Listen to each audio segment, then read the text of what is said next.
নমস্কার বন্ধুরা, পুষ্প কিচেনে আপনাদের সবাইকে স্বাগত। আশা করি আপনারা সবাই ভালো আছেন, আমরাও ভালো আছি। আজকে আমার রেসিপি জ্যান্ত মাগুর মাছ আর কাঁচকলা দিয়ে ঝোল, পাতলা ঝোল। দেখুন মাছগুলো জলে কেমন খেলা করছে, আর সব কটা মাছই জ্যান্ত। আমরা সাধারণত শরীর অসুস্থতার সময় এই মাছটা বেশি খেয়ে থাকি। মাগুর মাছ খাওয়া খুবই উপকার। দেখুন মাছগুলো আমি ঝুড়িতে ঢেলে নিয়েছি, এখনও জ্যান্ত রয়েছে। এগুলো এবার আমি কেটে নেব। কাঁচকলা দিয়ে এটা আমি রান্না করব। দেখুন মাছগুলো আমার কাটা হয়ে গেছে, কেটে ভালো করে ধুয়ে নিয়েছি। এরপর দিয়ে দিলাম পরিমাণ মতো লবণ আর পরিমাণ মতো হলুদ, দিয়ে ভালো করে মাছটাকে মাখিয়ে নেব। আর সামান্য সর্ষের তেল দিয়ে দিলাম। সর্ষের তেল দিলে মাছটা গায়ে ফুটে আসবে না। এইসব মাছ, জ্যান্ত মাছ তেলে দিলেই ফুটে আসে। কাঁচকলাগুলো আর আলুগুলো দেখুন লম্বা লম্বা করে কেটে নিয়েছি, আর নিয়েছি কাঁচা লঙ্কা চিড়ে। এই দিয়ে আমি মাছের ঝোলটা করব। কড়াই বসিয়ে দিয়েছি গ্যাসে, দিয়ে দিলাম পরিমাণ মতো সর্ষের তেল। এবার মাছগুলোকে দিয়ে দিলাম। সব মাছগুলোকে আমি দিয়ে দিলাম একসাথে, কারণ মাছগুলো আমি কড়া করে লাল করে ভাজবো না, খুব হালকা করে ভেজে তুলে নেব।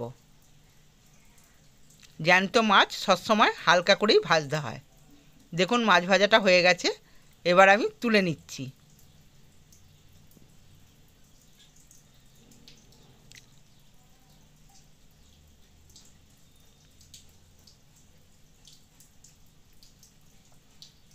সব কটা মাছকে থালায় তুলে নিলাম।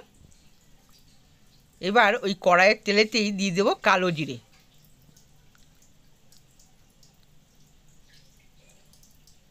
এরপরে কাঁচকলা আর আলুটা দিয়ে দিলাম, দিয়ে নেড়ে চেড়ে হালকা করেই ভাজবো।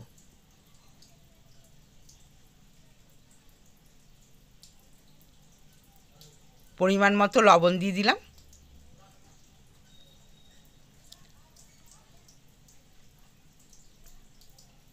কাঁচকলাটা আছে সেজন্য আমি এই ভাজাটা খুব হালকা করে ভাজবো।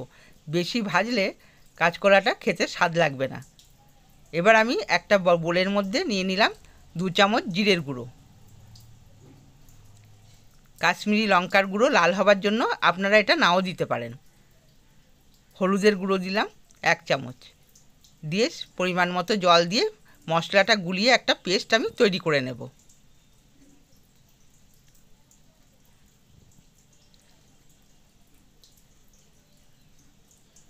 দেখুন আলু কাঁচকলাটা হালকা ভাজা হয়ে গেছে।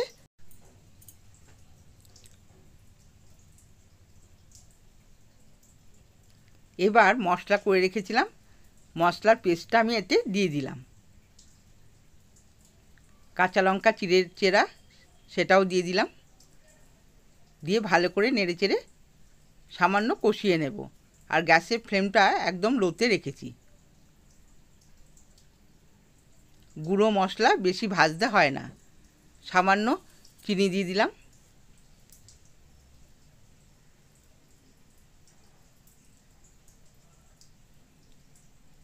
দেখুন কষানো হয়ে গেছে। এতে দিয়ে দিলাম 1 চামচ গোলমরিচের গুঁড়ো। গোলমরিচের গুঁড়ো দিলে ঝোলটার স্বাদটা ভালো হয় আর সেন্টটাও ভালো লাগে। এবার পরিমাণ মতো গরম জল দিয়ে দিলাম। জলটা একটু বেশি করে দিলাম, কেননা এটা পাতলা ঝোল হবে। জলের পরিমাণটা আপনারা যে যেরকম বুঝবেন দেবেন। এবার 2 থেকে 3 মিনিট ঢাকা দিয়ে দিলাম আলু আর কাঁচকলাটা সেদ্ধ হবার জন্য। দেখুন আবার ঢাকা খুলে দেখাচ্ছি, কাঁচকলাগুলো আমার সুন্দর সেদ্ধ হয়ে গেছে, আলুগুলোও সেদ্ধ হয়ে গেছে।